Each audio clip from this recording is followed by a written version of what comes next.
A Jewish Marxist sympathizer by the original name of Lev Ivanovich Bromstein was living in New York City as of 1917, having been publicly expelled from Germany a few years before. He would be given $10,000 from the Rockefellers and a passport arranged by President Wilson.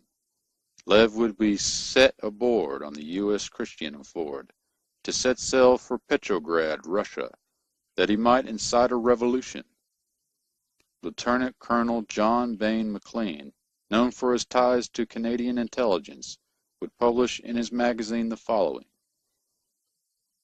Originally, the British found through Russian associates that Kerensky, Lenin, and some lesser leaders were practically in German pay as early as 1915, and they uncovered in 1916 the connections with Trotsky, living in New York. From that time, he was closely watched by the bomb squad. In the early part of 1916, a German official sailed into New York. British intelligence officials accompanied him. He, Trotsky, was held up at Halifax, but on their British intelligence instructions, he was passed on with profuse apologies for the unnecessary delay. After much maneuvering, he arrived in a dirty little newspaper office in the slums, and there he found Trotsky, from whom he bore important instructions. From June 1916 until they passed him on to the British, the New York bomb squad never lost touch with Trotsky.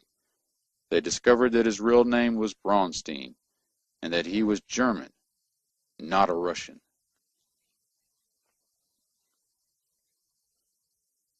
Having arrived in Russia with the help of the U.S. and British, Trotsky would later receive the company of Vladimir Lenin. Lenin, who was in Switzerland, was put aboard a sealed train in order to pass safely through Germany along with his entourage of revolutionaries.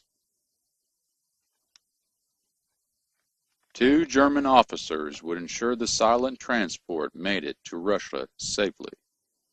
These revolutionaries would of course need funding for their operation, provided by none other than Western banking interest.